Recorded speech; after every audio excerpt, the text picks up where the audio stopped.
Hey guys, welcome back to another video. Today, we're testing the Nissan Skyline GTR in Asphalt 8 multiplayer. It is the R34 version. So my tuning is maxed out and everything and no upgrades on anything in the Pro kits because it takes i6 engines. You know what else takes i6 engines? The car we're racing in this race, the BMW M2. Oh, and Lotus Evias, but those take electric engines. So as you can see here, this car's acceleration is quite quick. Sure, the Avia out-accelerates us, but we do see later on in the video we can out-accelerate them. Only the M2 lies ahead of, never mind, he no longer lies ahead of us. So, we're now in the front, and we go about 233 miles per hour at this rank of 1410. Which, considering the fact that it'll get paired with cars at like 1450, 1460 rank, that M2 is 1454. My F40 is 1452. Now, if you watch my F40 video, you'll know that car goes 240 miles per hour at the tune I have it at, which is maxed with like, I believe it's 2.121. So that car still goes faster, and it'll get paired with this car for the most part. So that's not very good for this car, but it's not especially bad either. That M2 behind us is double boosted, and even though he goes like 10 miles per hour faster than us, he's not catching up. And also, you just saw back there the drifting radius. Quite wide. So here we come in first on our first race, which is pretty nice to say, ahead of that double boosted 1454 BMW M2. Oh, and I'm back in Pro League now, but it's only 1810 rating, and I feel like the Sinner 1 can get the job done in 24 days. Speaking of the Sinner 1, that car is coming up in a video soon. You thought I was going to say, speaking of the Sinner 1, we're facing one in this race. I wish. In this race, we're facing an unboosted CLA and a Sesto, both of which out-accelerated us. Either those cars have good acceleration, better than this car, or this car just has bad acceleration. I think its acceleration is on the decent side. So that Sesto was staying ahead of us, even though he's unboosted, because he has a nitro starter. But I believe the Sesto at stock goes like 217 as well. Yeah, we go 217 at max, not max pro, but max. So here I pushed the Sesto back there, and he wrecked. So that's nice. And now we are ahead of him and the CLA, and because they're unboosted, they don't catch up.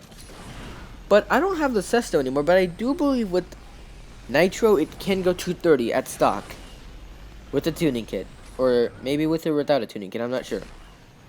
Not good, especially if you face a skilled driver in your Skyline GTR. Then maybe you'll have a problem. If they're even the teeniest bit upgraded, then you might have a problem. Sesto Elemento has become one of the better cars in the game to buy with your 1000 tokens. Oh, and in the current multiplayer season, the one I'm filming this race in, you can win the McLaren 650S GT3. So, well, in 24 days, at least expect a video coming up around that time. So, we come in first, ahead of the unboosted cars. Yeah, nothing really cool. So on to our next race against 4 Lotus Evias. Or 3 Lotus Evias. I thought there was 5 racers in this race. Here we out-accelerate some of the Evias, and we knock them down. Or knock one of them down.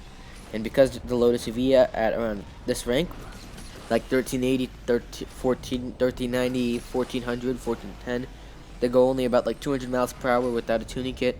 And that's without Nitro, but with Nitro they probably go like 210. So we are faster than the Lotus Evia at least. And that's one good thing about this car for the time being of when I'm recording this video, is that because the Lotus Evia had just recently come out, many people are still going to use that car, especially beginners. So that's one way to find a good car to use in multiplayer. Make sure its rank is near that of festival cars, and you might have a better chance of doing well in Asphalt 8 multiplayer with your car. And that's because those cars suck at stock. And you'll have a maxed car like I did in this race. So here we do come way ahead of those Lotus Evias. So it wasn't really that hard of a race. Oh, and one of the Evias was triple boosted. At least he came in second. Magic coming in last. Oh, that's not a good thing. Anyway, on to our next race against the Veneno and two 12Cs. Well, one really, because this 12C tries to push me to the wall, and he gets knocked down. Skyline ain't having any of that supercar crap. So here you can see the handling's kind of stiff on this car. I have to drift a little bit. And I push that 12C into the wall, and then my back end of the car comes to finish the job.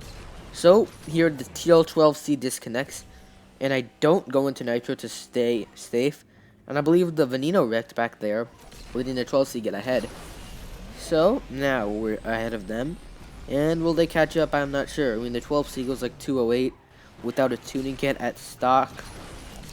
Yeah, there's a lot of faster cars at this rank than this car.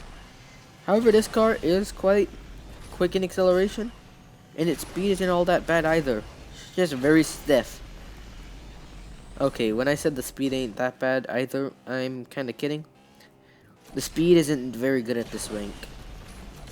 Hopefully, maybe with some pro kit upgrades, you could get it to go 244, something like that, but at max, yeah, no. Oh, and one thing about escape velocity, that's the name of this track, in any orbital loop track, is, fun fact is, if you wreck on it here, what happens is your car actually floats a little bit, like it's defying gravity. That's a pretty cool detail. But Gameloft still failed, because, as you can see, right when we were about to finish this race, we go on a jump. And since we're in space, we should be floating into oblivion.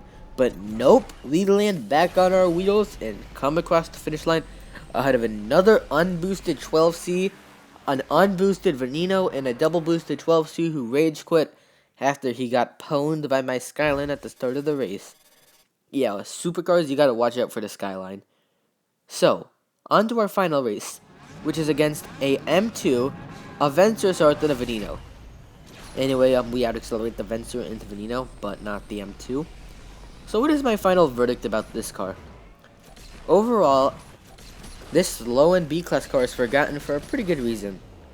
There's nothing particularly special about it. Its acceleration isn't very great at this rank. It's good, but it's not like the best of the best. Like stuff like the F40 will out-accelerate it. I believe the Zonda R will out-accelerate this car too.